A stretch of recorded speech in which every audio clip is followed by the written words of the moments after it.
Hello दोस्तों, आप सभी का ऑल अबाउट सोशियस में स्वागत है। और ये समाजशास्त्र की कम्पिटिटिव सीरीज है। इसमें आज हम लोग अल्फ्रेड क्रोबर के बारे में डिस्कस करने वाले हैं। तो अल्फ्रेड क्रोबर ने, या जिन्हें हम लोग क्रोबर के नाम से भी जानते हैं या एल क्रोबर के नाम से हम लोग जानते हैं, तो इन्होंने आखिर में समाजशास्त्र में क्या योगदान दिया है या हम लोग इन्हें क्यों पढ़ते हैं। खास करके अगर हम कल्चर में जब पढ़ते हैं तब क्रोबर को ज़रूर पढ़ते हैं। तो आज हम लोग इनके बारे में डिटेल में थोड़ा डिस्कस करने वाले हैं, इनके क्या कंट्रीब्यूशन रहे हैं और इनसे रिलेटेड इम्पॉर्टेंट फैक्ट्स कौन से हैं वो हम लोग डिस्कस करेंगे। साथ ही इनकी महत्वपूर्ण पुस्तकें कौन सी हैं उसके बारे में भी हम लोग डिस्कस करने वाले हैं। तो चलिए आज का लेक्चर हम लोग प्रारंभ करते हैं। और जो कंटेंट है वो आप लोगों को हिंदी और इंग्लिश दोनों लैंग्वेजेस में यहाँ पे अवेलेबल है। तो जो हमारे इंग्लिश वाले साथी हैं वो लोग, आप लोग चाहिए तो इंग्लिश कंटेंट को प्रेफर कर सकते हैं और बाकी डिस्कशन हम लोग जो है वो हिंदी कंटेंट के साथ ही करेंगे। ओके, तो यहाँ पे आप लोग एल क्रोबर की इमेज देख सकते हैं।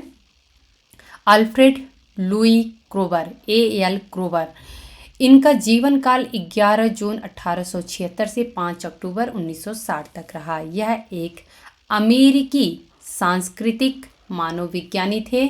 उन्होंने 1901 में कोलंबिया विश्वविद्यालय में फ्रांज बोआस के तहत, यानी तहत यहाँ पे ये चूँकि गूगल ट्रांसलेशन है, इनके अंडर में या इनके सानिध्य में पीएचडी इन्होंने प्राप्त की थी। तो फ्रांज बोआस के अंडर में इन्होंने अपनी पीएचडी कंप्लीट की थी, जो कोलंबिया द्वारा प्रदान की गई मानव विज्ञान में पहली डॉक्टरेट थी। तो एक और भी इम्पॉर्टेंट हो जाता है, अल्फ्रेड क्रोबर का नाम इसमें जुड़ जाता है कि मानव विज्ञान से कोई पहली डॉक्टरेट की गई थी और वो थी अल्फ्रेड लुईस क्रोबर के द्वारा। ओके, वह कैलिफोर्निया विश्वविद्यालय बर्कले में मानव विज्ञान विभाग में नियुक्त पहले प्रोफेसर भी थे। उन्होंने इसके मानव विज्ञान संग्रहालय के शुरुआती दिनों में एक अभिन्न भूमिका निभाई थी, जहां उन्होंने 1909 से 1947 तक निदेशक के रूप में कार्य किया। क्रोबर ने याही लोगों, ये कोलंबिया में एक लोगों का समुदाय था, तो उनको याही कहते थे। तो याही लोगों के अंतिम जीवित सदस्य, जिनका नाम ईशी था, इसके बारे में विस्तृत जानकारी प्रदान किए थे और जिनका उन्होंने कई वर्षों तक अध्ययन किया था और इस पे इन्होंने बुक भी लिखी थी। तो ओके, यहाँ पे आप लोग सेम कंटेंट को इंग्लिश में यहाँ पे देख सकते हैं। नेक्स्ट पेज पे हम लोग जाएंगे, देखते हैं। ओके, इनके थोड़ा जीवन के बारे में हम लोग समझ लेंगे।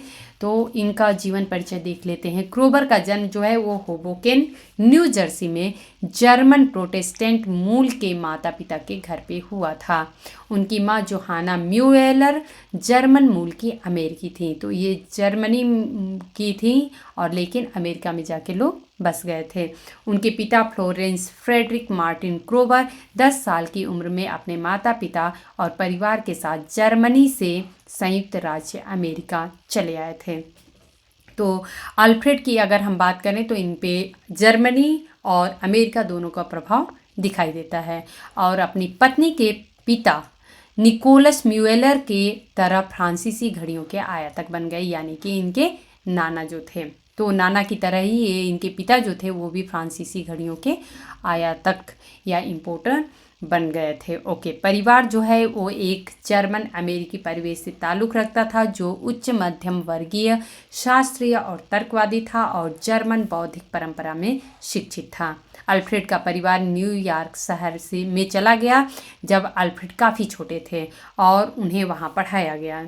परिवार जो था वो द्विभाषी था, घर पर जर्मन बोला जाता था और क्रोबर ने स्कूल में लैटिन और ग्रीक का अध्ययन भी किया था, जिससे भाषाओं में आजीवन इनकी रुचि हुई थी।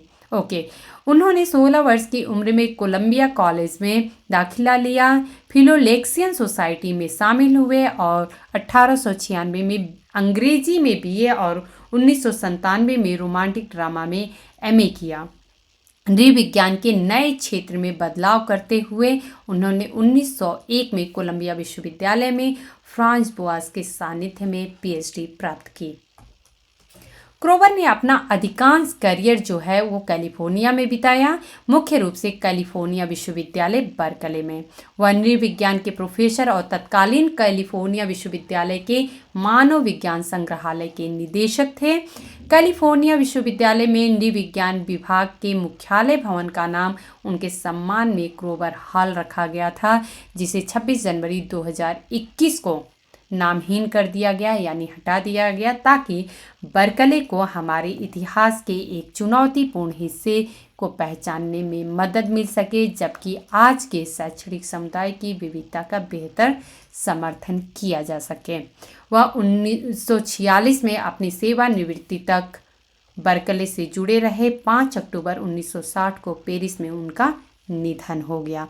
तो यहाँ पे आप लोग इमेज देख सकते हैं ईशी का, जो कि मैंने बताया कि याही समुदाय या ये कहें कि याही लोग जो रहते थे, तो ये कहेंगे कि जैसे बहुत ही पुराने जो हम आज के मॉडर्न सोसाइटी को देखते हैं, तो उस तरीके के नहीं, बल्कि ये काफ़ी पुराने लोग थे, जो कि पुरानी तरीके से उनकी रहन शैली थी, और वो याही लोग थे जो कि कोलंबिया में रहते थे। और वहाँ से ये जो है ईसी जो है वो इसके अंतिम सदस्य थे, जिनके बारे में डिटेल में क्रोवर ने स्टडी की थी। तो ये 1911 की इमेज है क्रोवर की ईसी के साथ में। ओके, ये आप लोगों को कंटेंट इंग्लिश में दिख रहा है, आप लोग चाहिए तो एक बार रीड कर लीजिएगा। नेक्स्ट पेज हम लोग देखेंगे। ओके, प्रभाव की बात कर लेते हैं आखिर में, इनके पे क्या प्रभाव देखने को मिलता है।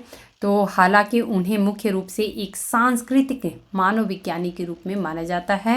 उन्होंने पुरातत्व यानी आर्कियोलॉजी और मानव शास्त्रीय भाषा विज्ञान में महत्वपूर्ण कार्य किया है, और उन्होंने पुरातत्व और संस्कृति के बीच संबंध स्थापित करके मनोविज्ञान में योगदान दिया। उन्होंने न्यू मैक्सिको और पेरू में खुदाई की। पेरू में उन्होंने पेरू के मानवविज्ञानी जूलियो सी टेलो और अन्य प्रमुख विद्वानों के साथ मिलकर इंडियंस अध्ययन संस्थान की स्थापना में मदद की, यानी कि IAS इंडियंस अध्ययन संस्थान। ओके, क्रोवर और उनके छात्रों ने मूल अमेरिकियों की पश्चिमी जनजातियों पर सांस्कृतिक डेटा एकत्र करने का महत्वपूर्ण काम किया। कैलिफोर्निया जनजातियों के बारे में जानकारी संरक्षित करने में किया गया काम जो है वो handbook of the Indians of California ये दिखाई देता है। ये एक बुक है, तो ये आप लोग ज़रूर ध्यान रखिएगा, जो कि 1925 में प्रकाशित हुई थी। उस पुस्तक में क्रोवर ने पहली बार कैलिफोर्नियाई समूहों के एक पैटर्न का वर्णन किया, जहां एक सामाजिक इकाई एक जनजाति की तुलना में छोटी और कम पदानुक्रमित रूप से संगठित थी, जिसे द पैटविन एंड देयर नेबर्स में विस्तृत किया गया। तो जो ये आप लोगों को बुक दिख रही है द पैटविन एंड देयर नेबर्स, इसमें इन्होंने कैलिफोर्निया के एक समूह का, या ये कहें कि समूहों के एक पैटर्न का वर्णन किया है, जिसमें क्रोवर ने संगठन के इस स्तर का वर्णन करने के लिए पहली बार ट्राइबलेट शब्द गढ़ा था। तो यहाँ पे ये फैक्ट निकल के आता है। आई थिंक अभी तक किसी भी एग्ज़ाम में नहीं पूछा गया है, और हो सकता है कि आगामी परीक्षाओं में इस तरीके का क्वेश्चन पूछा जा सकता है। ट्राइबलेट शब्द को किसने गढ़ा है, तो इसको पहली बार जो है वो A.L. क्रोवर के द्वारा गढ़ा गया था। क्रोवर को संस्कृति क्षेत्र, सांस्कृतिक विन्यास यानी सांस्कृतिक और प्राकृतिक क्षेत्र मूल उत्तरी अमेरिका, ये बुक है 1939 की, और सांस्कृतिक थकान जो कि मानव विज्ञान यानी एंथ्रोपोलॉजी और 1963 के अवधारणाओं को विकसित करने का श्रेय दिया जाता है। तो कुछ टर्म्स हैं जो कि आप लोगों को ध्यान रखना है। संस्कृति क्षेत्र है, सांस्कृतिक विन्यास, सांस्कृतिक थकान आप लोग देख सकते हैं क्रोवर से जुड़ा हुआ है। ट्राइबलेट आप लोग जरूर याद रखिएगा, ये एक बहुत ही इम्पॉर्टेंट फैक्ट मिला है, जिससे कि एक बहुत ही महत्वपूर्ण क्वेश्चन बनाया जा सकता है। ओके, क्रोवर ने एक सांस्कृतिक इतिहासकार के रूप में अपने विचारों से अपने कई समकालीनों को प्रभावित किया। अपने जीवन काल के दौरान उन्हें अमेरिकी मानवविज्ञानियों के डीन के रूप में जाना जाता था। क्रोवर को क्रोबर और रोलैंड बी डिक्सन उत्तरी अमेरिका में मूल अमेरिकी भाषाओं के आनुवंशिक वर्गीकरण में बहुत प्रभावशाली थे, जो सामान्य भाषाओं के आधार पर पेनुटियन और होकन जैसे सैद्धांतिक समूहों के लिए जिम्मेदार थे। तो कुछ जो टर्म्स आप लोगों को मिल रहे हैं वो क्रोबर से आप लोग जोड़ के समझिएगा। उन्हें इसी के साथ काम करने के लिए जाना जाता है। तो हमने ऑलरेडी इसी का इमेज आप लोगों को दिखा दिया है, जिनके बारे में दावा किया जाता था कि वे आखिरी कैलिफोर्निया या ही इंडियंस थे। तो ये कैलिफोर्निया की बात हो रही है। कैलिफोर्निया में ये आखिरी या ही इंडियन थे और जिनका अध्ययन क्रोबर ने किया था। ईसी जो है वो मिश्रित जातीय विरासत के हो सकते हैं। उनके पिता विंटू मैदू या नोमलाकी जनजातियों से थे। उनकी दूसरी पत्नी थियोडोरा क्रैका क्रोबर ने ईसी की एक प्रसिद्ध जीवनी ईसी इन 2 वर्ड्स लिखी। तो ईसी इन 2 वर्ड करके इनकी पत्नी जो है थियोडोरा क्रैका क्रोबर ने ये बुक लिखी है, इसी पे आधारित। ओके, इसी के साथ क्रोबर का रिश्ता एक film the last of his tribe का विषय था, जिसमें जॉन ओइट ने क्रोबर और ग्राहम ग्रीन ने ईसी की भूमिका निभाई है। तो इस ईसी के जीवन चरित्र पे एक बुक भी आई है, ये मूवी भी आई है, और उस मूवी का नाम है the last of his tribe. ये 1992 में आई थी। ओके, क्रोबर की पाठ्य पुस्तक एंथ्रोपोलॉजी ऑलरेडी हम लोग देखें, तो ये इसको बाद में एडिट भी किया गया है 1948 में, जो कि 1923 में प्रकाशित हुई थी। कई वर्षों तक व्यापक रूप से इस्तेमाल की गई। 1940 के दशक के उत्तरार्ध में यह कोलंबिया विश्वविद्यालय में अपने पहले वर्ष के दौरान सभी छात्रों के लिए पढ़ने के लिए आवश्यक 10 पुस्तकों में से एक थी। उनकी पुस्तक कॉन्फ़िगरेशन ऑफ कल्चर ग्रोथ ने प्रतिभा और महानता पर सामाजिक वैज्ञानिक शोध पर एक स्थायी प्रभाव डाला। क्रोबर का मानना था कि प्रतिभा विशेष समय पर संस्कृति से उत्पन्न होती है, न कि महान व्यक्ति सिद्धांत पर टिकी हुई है। क्रोबर के बचपन के दोस्त कार्ल अल्सबर्ग ने उन्हें एक अच्छे श्रोता के रूप में वर्णित किया और उद्देश्यपूर्ण होने, दूसरों के दृष्टिकोण को देखने, दूसरे व्यक्ति के व्यवहार के पीछे उनके अंतर्निहित विचार को समझने में सक्षम होने के रूप में वर्णित किया है क्रोबर को। ओके, ये गुण चरित्र की एक ईमानदारी और सादगी को इंगित करते हैं, जिससे आदिम लोग तुरंत महसूस करते हैं, जिसके प्रति वे अपना आत्मविश्वास देकर प्रतिक्रिया देते हैं। 1920 से 1923 तक क्रोबर ने सैन फ्रांसिस्को में एक कार्यालय के साथ एक मनोविश्लेषक के रूप में सक्रिय अभ्यास भी किया था। ओके, यहाँ पे आप लोग कंटेंट जो है वो इंग्लिश में देख सकते हैं। Next page.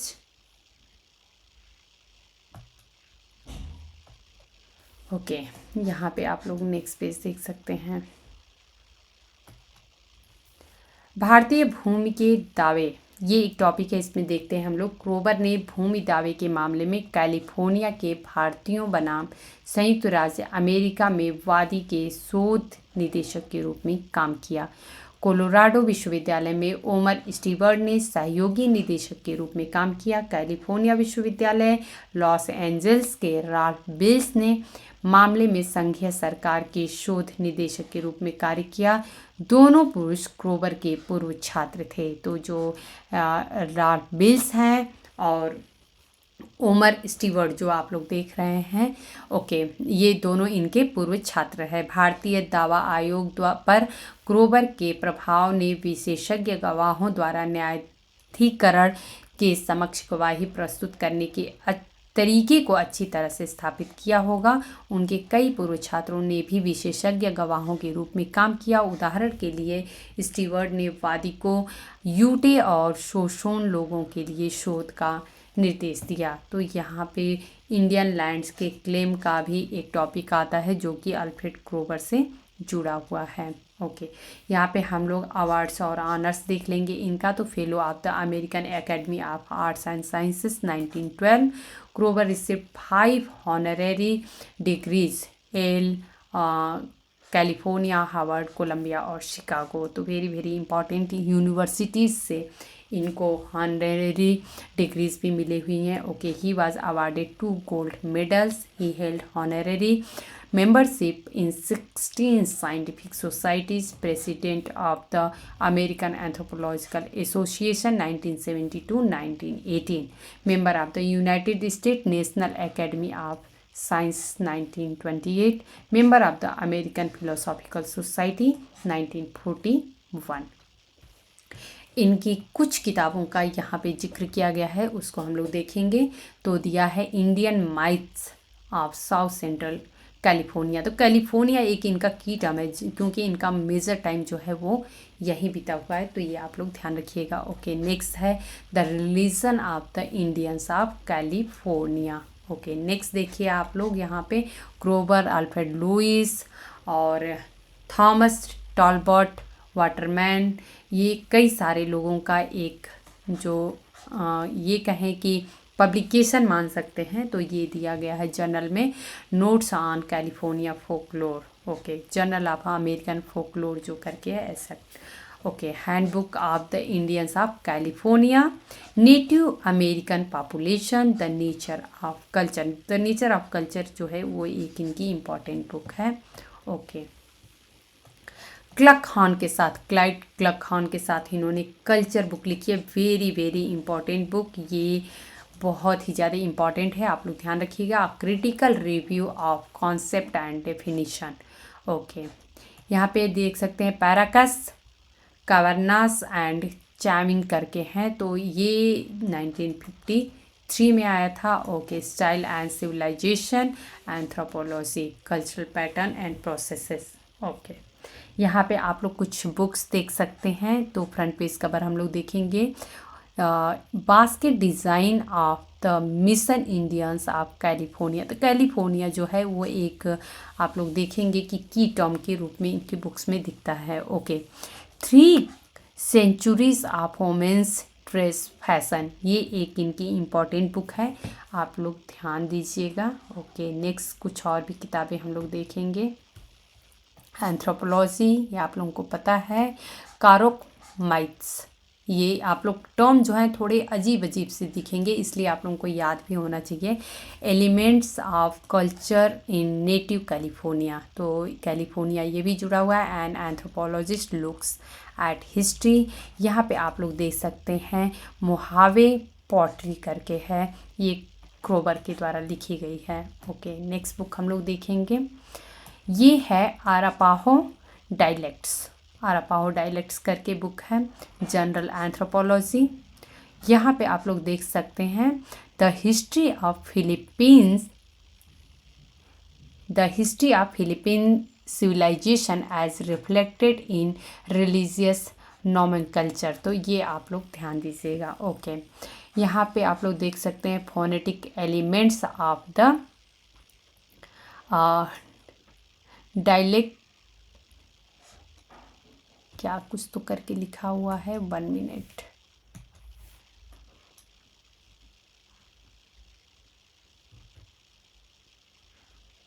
हाँ, ओके, डायलेक्ट लैंग्वेजेस है। ओके,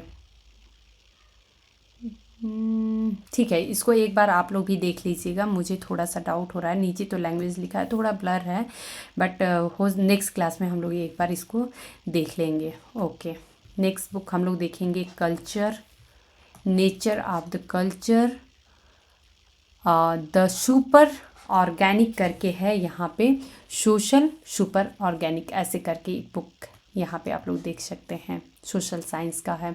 ओके, एल क्रोबर का handbook of the Indians of California, the Arapaho. Okay, यहाँ पे एक बुक आप लोगों को दिख रही है, यूनिवर्सिटी ऑफ कैलिफोर्निया पब्लिकेशंस का, in American archaeology and ethnicity ऐसे करके कुछ है, कुछ तो है, यहाँ पे थोड़ा कन्फ्यूजन हो रहा है। ओके, ठीक है, हम लोग एक दो बुक्स जो हैं उसको मैं बाद में थोड़ा देखती हूँ, 1 मिनट। नेक्स्ट बुक हम लोग देखेंगे configuration of culture growth, cultural and natural areas of natives north America, Europe माइथ ये जो कुछ इस तरीके के बुक हैं, इससे क्वेश्चन ऐसा भी बन जाता है कि इन्होंने किनका अध्ययन किया है। तो आप लोग यहाँ पे जितने नाम अलग अलग दिख रहा है उसको आप लोग ज़रूर याद रखिएगा। यूरोक नैरेटिव करके है, यूरोक माइथ है, योकुट्स करके है, यहाँ पे देख सकते हैं इंडियंस माइथ्स करके जो है, तो योकुट्स के बारे में यहाँ पे दिया गया है।